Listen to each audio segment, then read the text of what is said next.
పరిశుద్ధుడు పరిశుద్ధుడు పరిశుద్ధుడు అయిన తండ్రి, స్తుతి వందనములు స్తోత్రములు. ఏలయనగా మనము ఆయనకు మొరపెట్టినప్పుడెల్లా మన దేవుడైన యెహోవా మనకు సమీపముగానున్నట్టు మరి ఏ గొప్ప జనమునకును ఏ దేవుడు సమీపముగానున్నాడు. మహోన్నతుడు అయిన తండ్రి, ఉన్నతమైన వాక్యం ద్వారా మమ్మల్ని తృప్తిపరిచినందుకు స్తోత్రములు తండ్రి.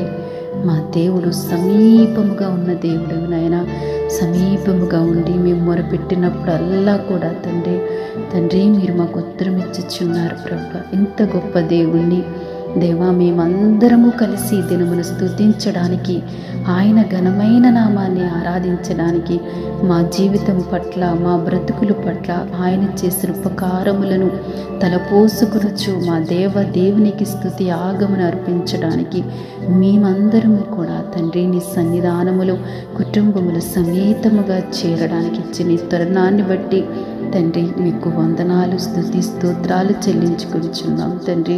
మేమెప్పుడు మొరపెట్టినా, మేమే పరిస్థితిలో ఉండి మీకు మొరపెట్టినా తండ్రి మాకు సమీపముగా ఉన్న దేవుడివి తండ్రి. నాయనా తండ్రి, మా ప్రతి మొర, మా ప్రతి విజ్ఞాపన, మా ప్రతి ప్రార్థన తండ్రి మీరు సఫలత చేస్తున్నందుకు మీకు వందనాలు తండ్రి. ఇంత గొప్ప దేవుణ్ణి దేవా మేము స్తుతించడం, మేము ఘనపరచడం, మేము కీర్తించడం అది మాకు ఎంతో ఉన్నతమైన భాగ్యమై ఉన్నది తండ్రి. ఇదిగో దేవా, ఈ ప్రార్థనలో ఏకీభవించిన బిడ్డలందరినీ దీవించమని యేసు నామములో ప్రార్థిస్తున్నాము తండ్రి.